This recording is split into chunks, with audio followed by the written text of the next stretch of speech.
రామచంద్రపురం నియోజకవర్గం అఖిలపక్ష joint action committee JAC ఆధ్వర్యంలో సోమవారం ఉదయం 10 గంటలకు రామచంద్రపురం రాజగోపాల్ సెంటర్ నుండి ప్రారంభమైన ప్రదర్శన ఆర్డీఓ కార్యాలయం వద్ద ధర్నాగా మారింది. ప్రజల న్యాయమైన డిమాండ్ అయిన కాకినాడ జిల్లాలో విలీనం కోసం నాయకులు గలమెత్తారు. రామచంద్రపురం నియోజకవర్గ అఖిలపక్ష జాయింట్ యాక్షన్ కమిటీ తరఫున convener Magapu Ammiraju, co convener P Siddhu, గౌరవ అధ్యక్షులు గరికిపాటి సూర్యనారాయణ, టీడీపీ సీనియర్ నాయకులు ఉండవిల్లి గోపాలరావు, బార్ అసోసియేషన్ అధ్యక్షులు గాదంశెట్టి శ్రీధర్, వైఎస్ఆర్ పార్టీ పట్టణ అధ్యక్షులు గొల్లపల్లి కృష్ణ, జనసేన పార్టీ పట్టణ అధ్యక్షులు, ఉద్యోగ సంఘాలు జేఏసీ అధ్యక్షులు ఎం వెంకటేశ్వరరావు, విఆర్ఓ సంఘాలు అందరూ పాల్గొన్నారు.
రామచంద్రపురం నియోజకవర్గానికి కాకినాడ జిల్లాలో రామచంద్రపురం నియోజకవర్గానికి కాకినాడ జిల్లాలో రామచంద్రపురం నియోజకవర్గానికి కాకినాడ జిల్లాలో దేశ ఐక్యత, దేశ ఐక్యత, దేశ ఐక్యత.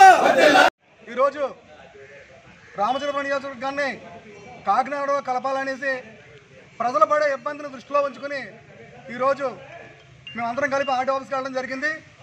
అలాగే ఈరోజు ఈ మండల ఆఫీస్కి రావడం కూడా జరిగింది. అయితే ప్రజల ఇబ్బందిని దృష్టిలో పెట్టుకుని మేమంతా పోరాటం చేస్తున్నాం. ఏదైతే పోరాటంలో నువ్వు పాల్గొనకపోతే ప్రమాదం ముంచుకొస్తుందో, నీకోసం జరిగే పోరాటంలో నువ్వు లేకపోతే నీకెంత ప్రమాదమో, అలాగే మన కోసం జరిగే పోరాటంలో మనమే లేకపోతే ఎంత ప్రమాదమో తెలుసుకోవాలని ఈ నియోజకవర్గ ప్రజలందరినీ కోరడం జరుగుతుంది.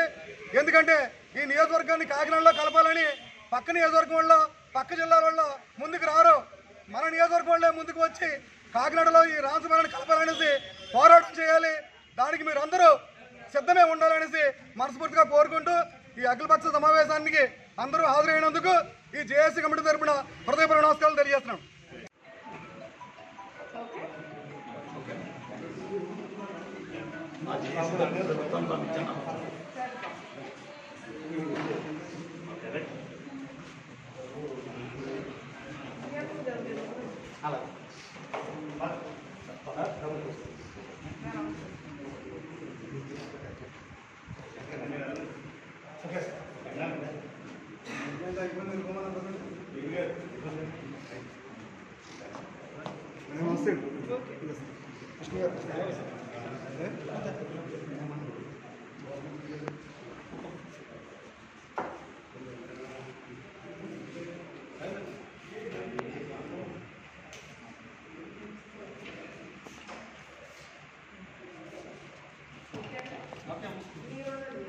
Okay.